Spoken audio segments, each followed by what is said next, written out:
Hello, everybody, and welcome to this week's roundup of cult news. It's July the 22nd, and I have some updates for you on current cult news stories around the world, and also just some updates on new things in general.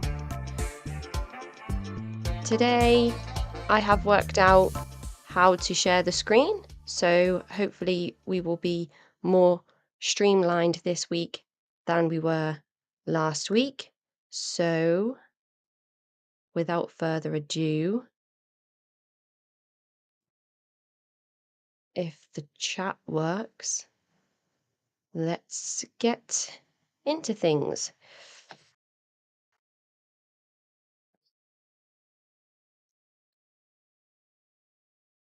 If I can get this to work. There we go. So, starting off with an article that I found from Mark Ladeo on the Yahoo News site. Abuse victim of the Makaha Church elder entitled to $40 million, judge says. A victim of childhood sexual abuse by an elder of the Makaha Congregation of Jehovah's Witnesses is entitled to $40 million in damages, a circuit court judge has ruled. A victim of childhood sexual abuse by an elder of the Makaha Congregation of Jehovah's Witnesses is entitled to damages based on the evidence presented in a lawsuit in 2020. $15 million in damages as compensation for the harm she suffered, and $25 million in punitive damages. Kenneth Aponar, who is a defendant in the case, admitted that he sexually assaulted 4 girls over a 23-year period between 1998 and 2011, including a family member. All the links to sources will be in the episode description. And on The Guardian, a Church of England vicar spiritually abused parishioners for 20 years. Reverend Michael Hall, who died 2 years ago, belittled and humiliated members of his Buckinghamshire congregation. A Church of England vicar spiritually abused members of his congregation for almost 20 years, silencing dissent, commanding obedience, belittling and humiliating parishioners, locking people in rooms, causing fear and shame, a report has concluded. Michael Hall retired as vicar of St. Margaret's Church in Tyler's Green in 2000 and died in 2021. Further on down the article, it states some of the tactics used to abuse parishioners of the St. Margaret's Church. They experienced depression, post-traumatic stress disorder, obsessive compulsive disorder, mental breakdown, psychosis, and suicidal ideation. The report made 13 recommendations, including raising awareness of spiritual abuse within the church and encouraging people to report it. GeekTyrant.com has released this article, as well as many other places, promoting the trailer for the upcoming How to Be a Cult Leader documentary series on Netflix. Featured in this series are friends of the Cult Vault podcast, Rachel Bernstein from Indoctrination podcast, Janja Lalich, world-leading cult expert, and Teddy Hose, activist and former Unification Church second-generation member. Netflix has released the first trailer for its upcoming satirical documentary series, How to Become a Cult Leader. The doc offers a look inside the cult leader's playbook for achieving unconditional love, endless devotion, and the power to control people's minds, bodies, and souls. It's your guide for recruiting a devoted cult following, and it's narrated by actor Peter Dinklage. I would play the official trailer, but I think that would flag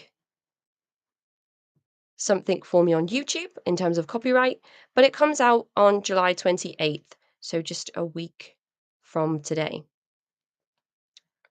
So I'll head back over to Restream and see if anybody's said hello. Not just yet. Here we go on the New York Post that has released some updates. Kevin Spacey's lawyer calls sexual assault accusers liars during closing arguments. Kevin Spacey is currently standing trial for numerous counts of sexual assault and harassment against 4 individuals, and the court case has been playing out in London. The actor, appearing under his real name of Kevin Spacey Fowler, 63, pleaded not guilty to 12 charges that include sexual and indecent assault counts and 1 count of causing a person to engage in penetrative sexual activity without consent. The 4 accusers alleged Spacey aggressively groped them and in one case performed oral sex while they were passed out. So we've had closing arguments, and maybe next week we'll have a ruling in this case on whether the court deems Kevin Spacey guilty of these crimes or not. In Belgium today, there's been some news on the landmark parliament vote that has banned conversion therapy. Belgium has become the 8th European country and 12th nation globally to criminalize the practice of conversion therapy. On Thursday, July 20th, Belgium adopted a ban on so-called conversion therapy after MPs in the lower house of parliament voted in favour of the move. The new legislation protecting adults and minors from practices aimed at changing or suppressing one's sexual orientation, gender identity, or gender expression is the 8th of its kind in Europe and the 12th worldwide. There has been much celebration, beautiful lights colouring up various parts of Belgium, and some details in the article on individuals who are personally impacted by this change before it happened and what life will be like now it's taken place. Just scrolling through cult news, and I had this obituary flagged up to me. Regina Dedrick, 1943 to 2023. Regina Dedrick was born October 13th, 1943 in Pittsburgh, Pennsylvania, and was the eldest of Florence Shapiro and Leonard Scorin. And you might wonder why that's interesting, but in 1968, Ginny moved into the Synanon community in San Francisco as a teacher. In 1968, 8 years later, she married Chuck Dedrick, the founder of Synanon. It says here that they had a wonderful, loving 20-year marriage, and after Chuck's death, Ginny met Cliff Bresler, and together they enjoyed many of life's pleasures. Just thought it was interesting, the wording found in this obituary. Chuck Dedrick, of course, also responsible for much of the troubled teen industry that we explore on the Cult Vault podcast. In breakingnews.ie, a man has been jailed in the UK for appalling coercive control and assault of partner following an appeal. A man who was given a wholly suspended sentence for weekly attacks on his partner, where he dragged her by the hair, slammed her head, pushed his fist into her face, and screamed abuse at her while subjecting her to appalling coercive control, will now be sent to jail after a successful appeal by the state. The article goes on to explain that they broke up when the victim was 17 and the perpetrator was 19, but since the breakup, they rekindled their relationship, and the perpetrator went on to become increasingly physically and coercively abusive towards his partner. I do believe that it's only a 1-year sentence that this person has been given, but James Bowles is a good example of how the laws of coercive control are being applied in the United Kingdom, and hopefully will be used to gain more convictions or heed caution on this subject and spread awareness and education from the outcome of the case.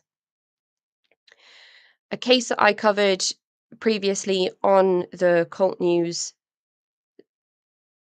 was around footballer Ryan Giggs, who was up in court for coercive control charges, but these were recently dropped, and the 49-year-old ex-Wales boss appeared glum as he made a rare public appearance alongside his lover Zara Charles.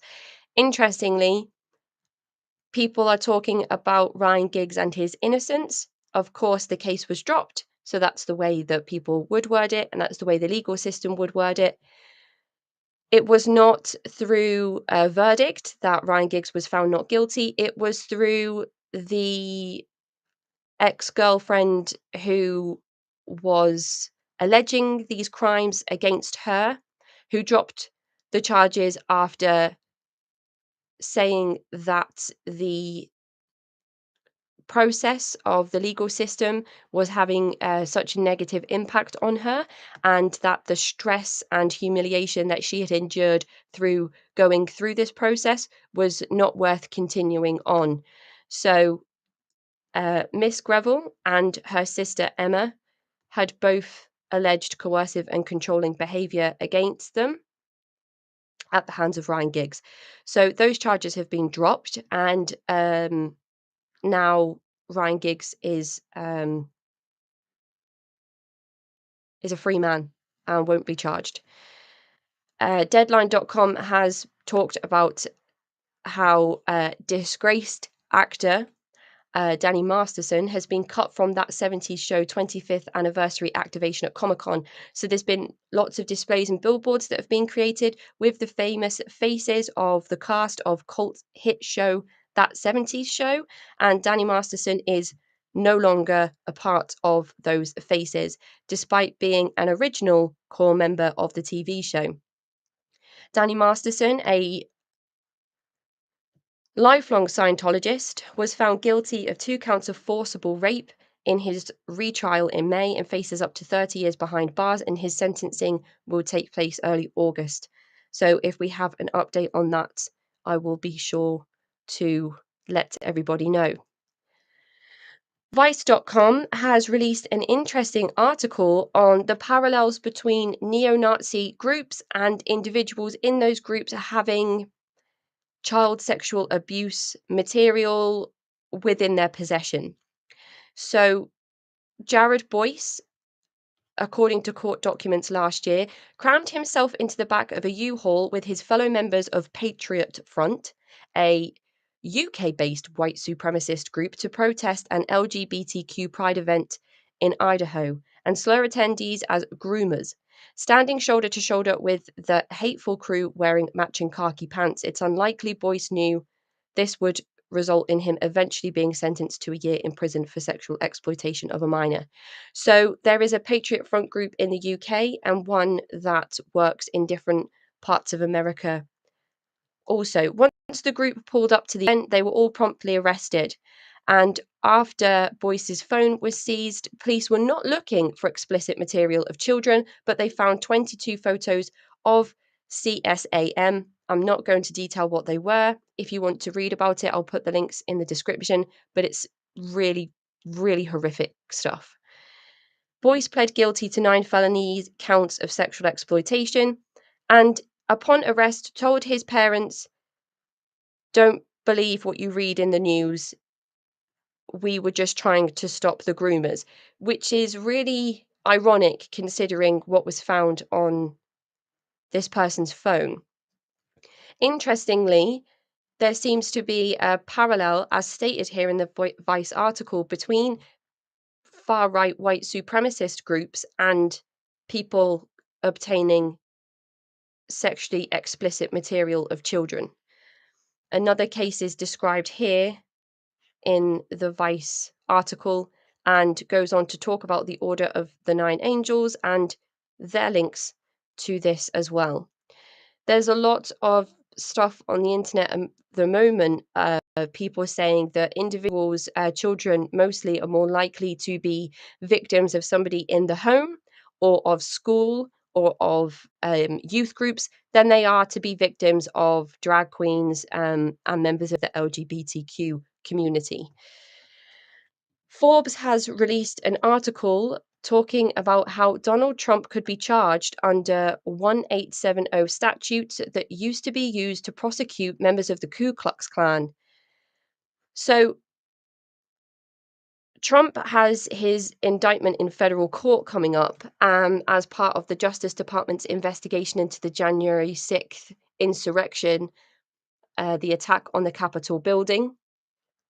And there are lots of different codes that are being referenced, but the one that is talked about mostly in this article is the Section 241 that was initially passed after the Civil War as part of the Enforcement Act of the 1870s as a way to punish members of the Ku Klux Klan and other Southerners from intimidating or harassing Black voters to stop them from exercising their new voting rights. So I have no idea the last time this Section 241 was used. I have no idea how it will be applied to Trump and the charges against him with this indictment. But the Forbes article goes into some of the more legal jargon and talks about how Donald Trump's stance and rhetoric was that the election was rigged and it was stolen from him. These kind of words, which we're still seeing from Trump today. There was a tweet a couple of days ago that said the same thing about the upcoming election. This is a witch hunt, complete and total political weaponization of law enforcement. So years before Trump was or months, I suppose, before Trump lost the election and knew he was most likely going to lose, he started planting these seeds and creating this narrative that there was election fraud taking place, that the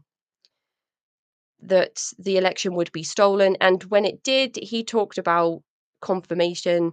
I suppose there must be some evidence of Trump rallying individuals to intimidate people into voting a certain way, most likely in favor of Donald Trump in his attempts to get reelected. Um, so just going to say hi to some people that have popped in. Hi, Kimberly. Nice to see you. Costa T, biggest CIA cult in history is the Gestapo Nazi YouTube. Interesting. I don't know too much about that, so please feel free to put some links in the description so we can learn more. Kimberly says double abuse, first as a victim of the perpetrator, second is the legal abuse when the victim seeks justice.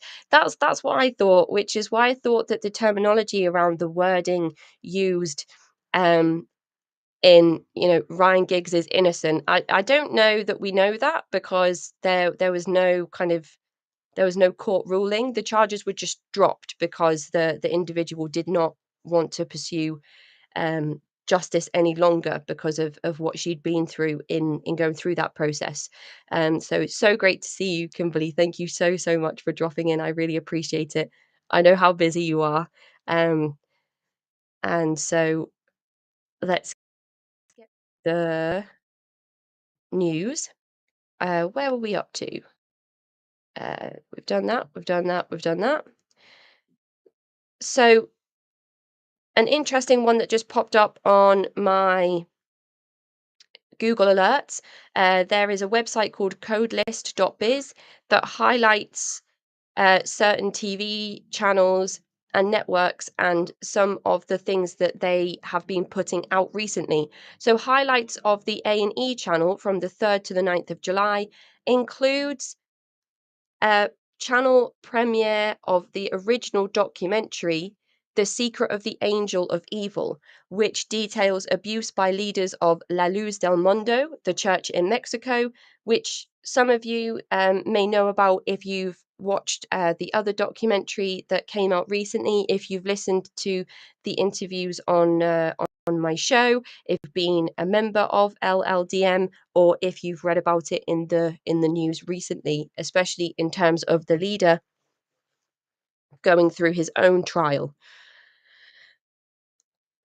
Coming out of Kenya with the starvation cult, as it's been named, The number of bodies that have been recovered from shallow graves in the Shakahola region of Kenya has topped 400.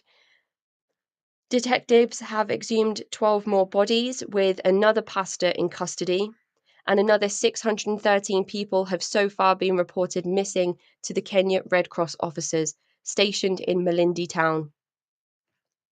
There are still mass graves being found, still individuals who are being identified through DNA matching. The number of people who died in connection with Kenya's doomsday cult has crossed the 400 mark as detectives exhumed 12 more bodies on Monday, believed to be followers of a pastor who ordered them to fast to death in order to meet Jesus.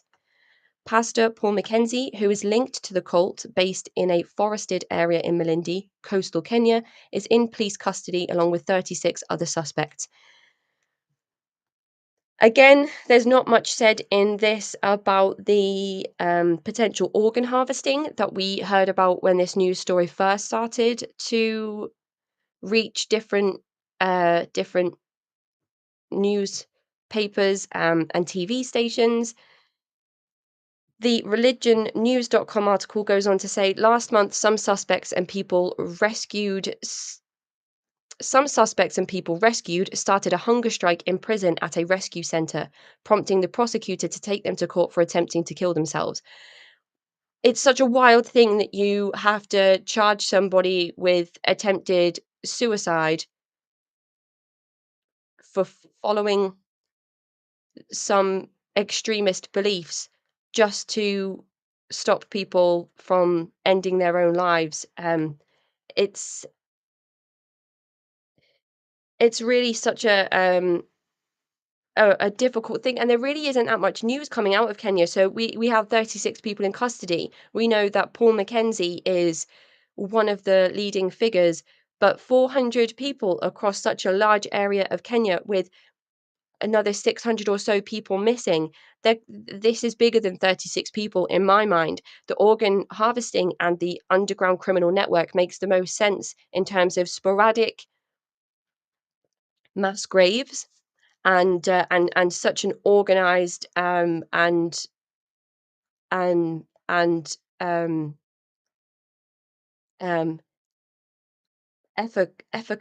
efficacious system.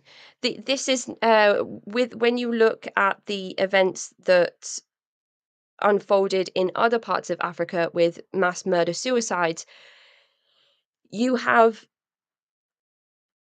contained areas, mass graves found within a certain area of one another. This is so sporadic, and there are details of people being shot, strangled, people being beaten to death.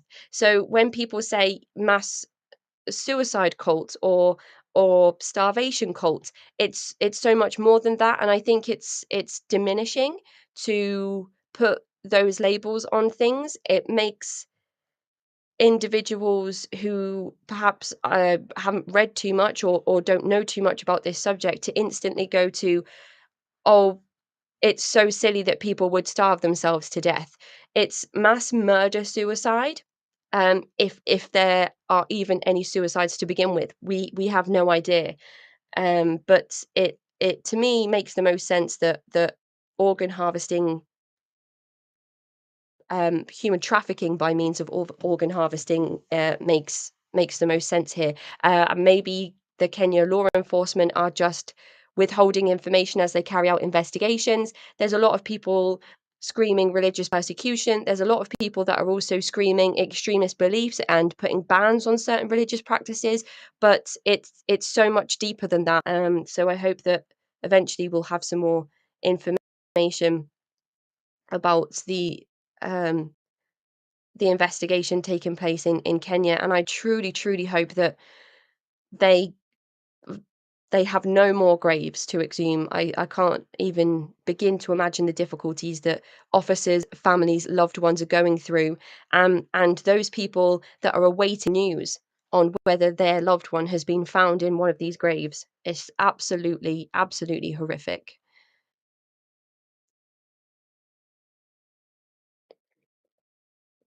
NPR.org has released an article on the recent Sound of Freedom documentary that has come out. Sound of Freedom is a surprise box office hit, but the Christian thriller is also fueling controversy over conspiracy theories and its depiction of human trafficking. The film Sound of Freedom is this summer's surprise box office hit, raking in more than $85 million in ticket sales. As NPR's Shannon Bond reports, the movie is being criticized as a vehicle for conspiracy theories. Bond says the film, based on real-life controversial anti-trafficking activist, is being heavily promoted in conservative media. It caught the wider world's eye when it almost earned as much money on its release as the latest Indiana Jones movie, and a big part of its success is an appeal from its star, Jim Caviezel, who comes on screen at the end urging viewers to buy more tickets so other people can see it. Further on down, there's stuff here about, Caviezel is drawing attention to the film in other ways. For years, he's been a prominent promoter of the false, violent QAnon conspiracy theory, specifically the claim that an international cabal of elites is abusing and killing children to extract a substance called adrenochrome. These wild claims have been deeply enmeshed with narratives about child trafficking, and Caviezel is pushing them on his press tour. So he goes on to say adrenochrome, the whole adrenochrome empire, this is a big deal. Mike Rothschild, who's also been on the Cult Vault podcast, who wrote The Storm is Coming, or The Storm is Upon Us, has said it's being marketed to Q believers. It's being embraced by this community, and its leading actor is a huge part of the Q community. So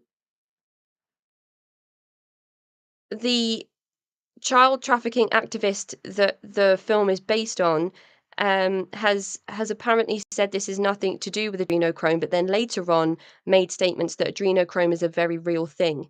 So it's hard to see what is truly happening with this film, what the agenda is.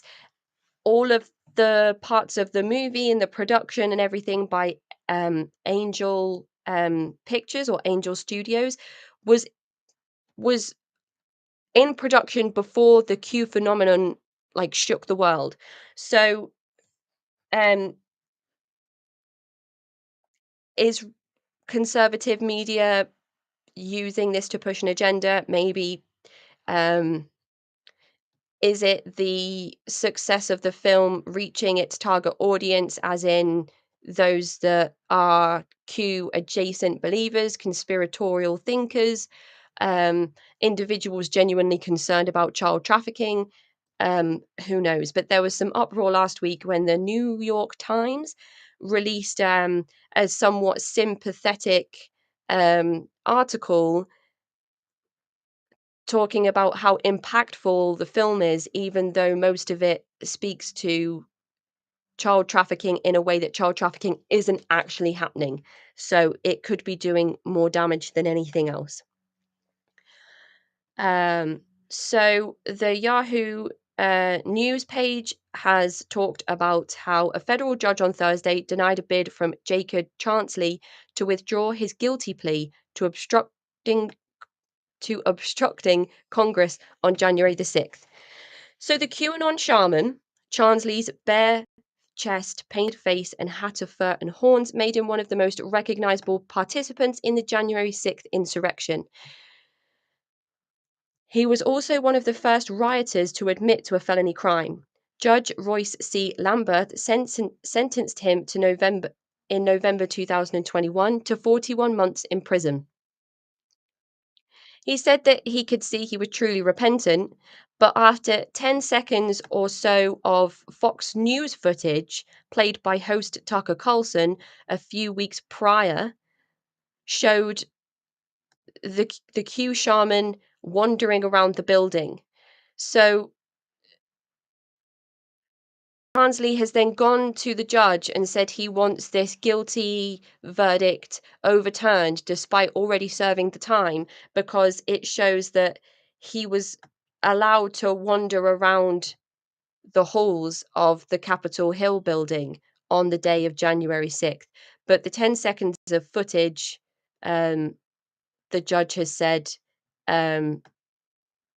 conveniently omitted by the Fox News programme, shows nearly all of Mr. Chansley's actions that day, including carrying a 6-foot-long pole armed with a spearhead, unlawfully entering the Capitol through a broken door, disobeying orders from law enforcement on more than half a dozen occasions, screaming obscenities and more on that. So that guilty verdict is not being overturned. TampaBay.com has released an article about a Scientology being sued by a worker who says she was forced to marry an abuser. A lawsuit filed in Los Angeles County Superior Court accuses Scientology leader David Miscavige of enabling a culture of sexual abuse. So, as you might imagine, and as is tradition at this point, prosecutors are finding it difficult to serve David Miscavige with these papers because nobody can find him to serve these papers. We've heard this before. We'll probably hear it again. After the Church of Scientology officials learned in 1991 that a 16-year-old religious worker claimed to have been sexually assaulted, they failed to report the allegations to police and instead arranged for the girl to marry her abuser. According to a lawsuit unsealed last week in Los Angeles County Superior Court. The complaint against Scientology leader David Miscavige and recruiter Gavin Potter and 3 church entities alleges that the organization created a culture where sexual abuse was enabled by policies written by founder L. Ron Hubbard. So the lawsuit claims that Potter sexually abused Jane Doe, and Scientology then went on to basically force Jane Doe to marry Potter. She was a member of the Sea Org, then she left, then she was convinced by Potter that the world was going to end, so she went back to the Sea Org. And since then, the plaintiff in the unsealed lawsuit is one of the women who sued Scientology and Miscavige in 2019 on claims that church officials stalked and harassed them after reporting to Los Angeles police that they had been raped by actor and Scientology parishioner Danny Masterson. So in the Danny Masterson trial, there were 3 Jane Does. This is one of the women. The lawsuit is ongoing. Last month, Masterson was convicted on 2 of those 3 counts of forcible rape in the related criminal case and is scheduled to be sentenced on August 4th. Doe's lawsuit, which was filed in September but remained sealed until last week, alleges negligence, child sexual abuse and fraud. She is being represented by Graham Berry, a Los Angeles attorney who began representing against Scientology in the 1990s. So the article goes on to detail more about the case and the crimes being alleged, but this is just something that we hear about time and time and time again when it comes to Scientology. A recent dramatization of a real life case was brought to my attention by one of the listeners of the show. So thank you, Sue, for bringing this to my attention. It's called The Sixth Commandment. And it's about the killer who duped victims into rewriting their wills. An author was murdered in Buckinghamshire Village in 2015 by a church warden who went on to defraud the victim's elderly neighbour. The shocking case is now being retold in the BBC TV drama The Sixth Commandment. So Ben Field appeared charming and religious and gave sermons in his father's Baptist church, went on to become Peter Farquhar's kind of confidant, and in 2004 was invited to be a guest lecturer at the University of Buckingham, where he met Ben Field. During the court case, we came to learn that the most distressing details have been left out of the crime drama. The killer believed he could get away with it. And the court case goes on to talk about how Peter Farquhar was given a very, very strong Irish alcohol, which was found in his body at his time of death, when he was found on his bathroom floor.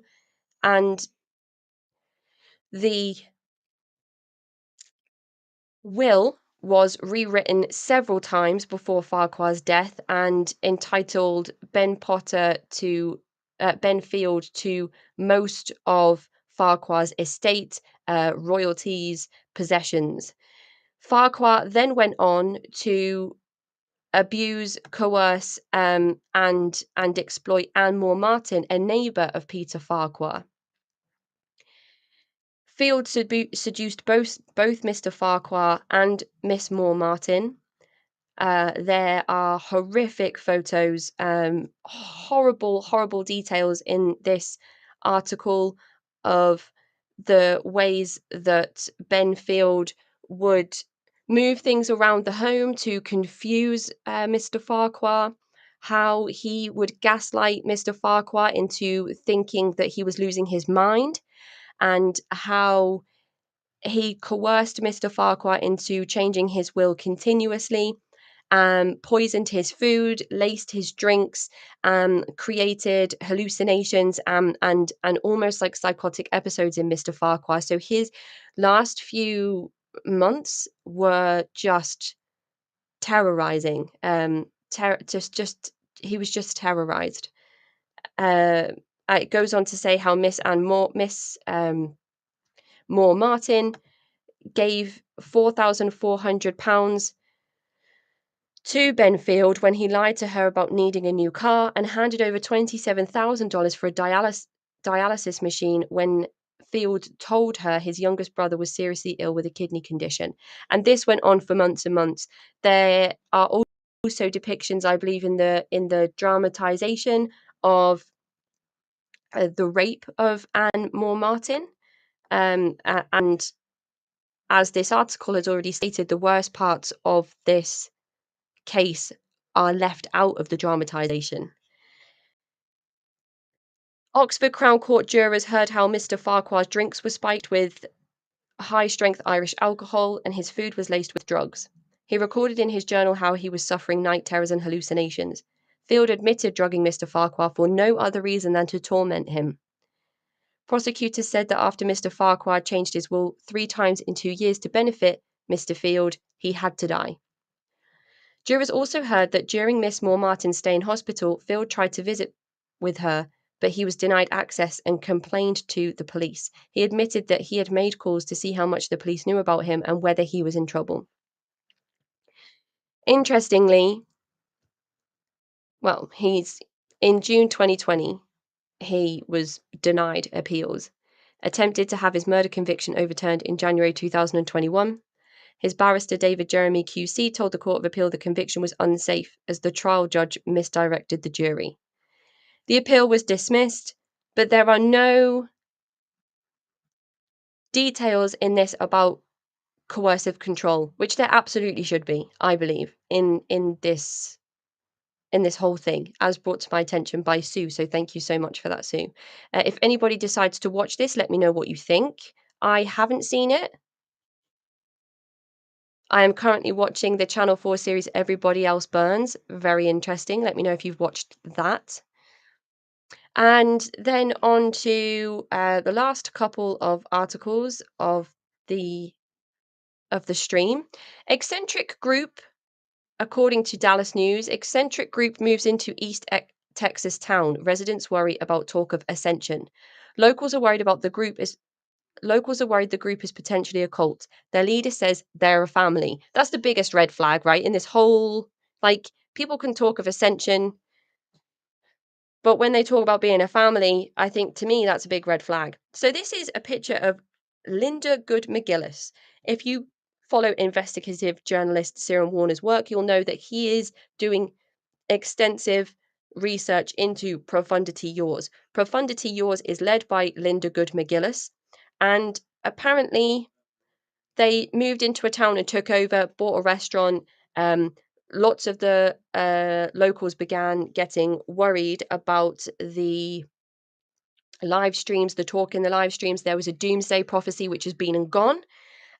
Lots of phone calls were made to check on individuals inside areas that have been taken over by profundity yaws, most notably a trailer park, I believe, that Linda Good McGillis lives within.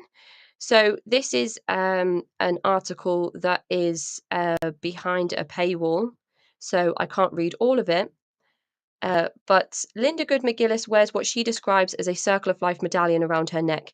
I recently watched a video on YouTube by Ciaran Warner where he had clipped lots of Linda McGillis together from various YouTube videos and streams where she talks about her belief systems and that she is a reincarnation of Athena, Mona Lisa, that she's not from this earth, that she struggles being in a human body, that money is not something that anybody should care about.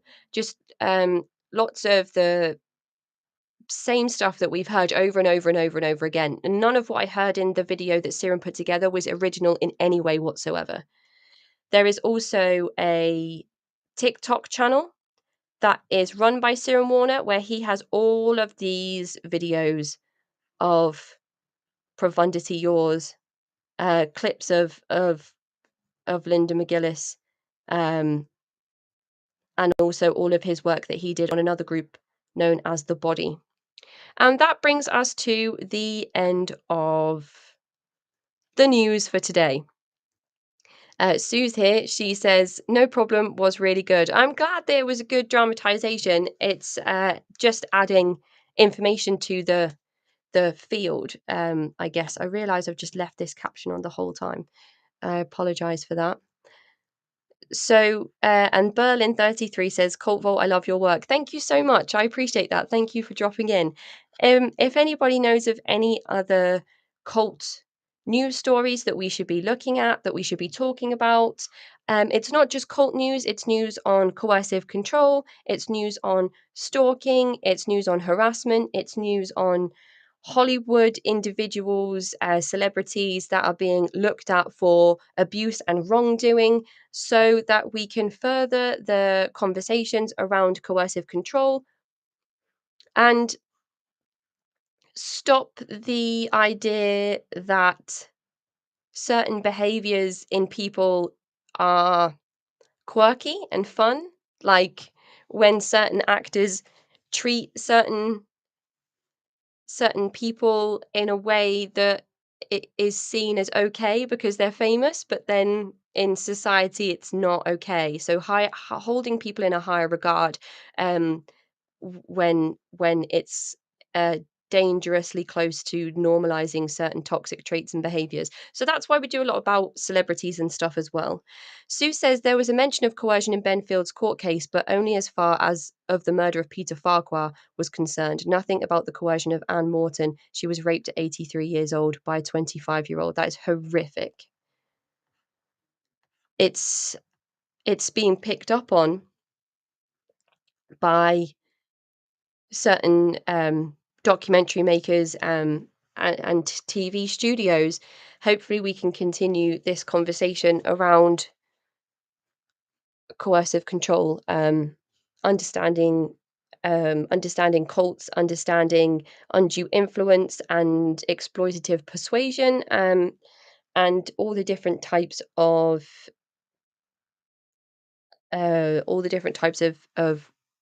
ways that a person can manipulate another.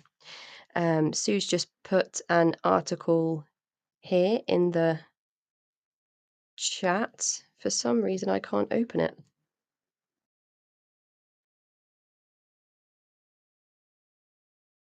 Oh, oh, it's not letting me open it.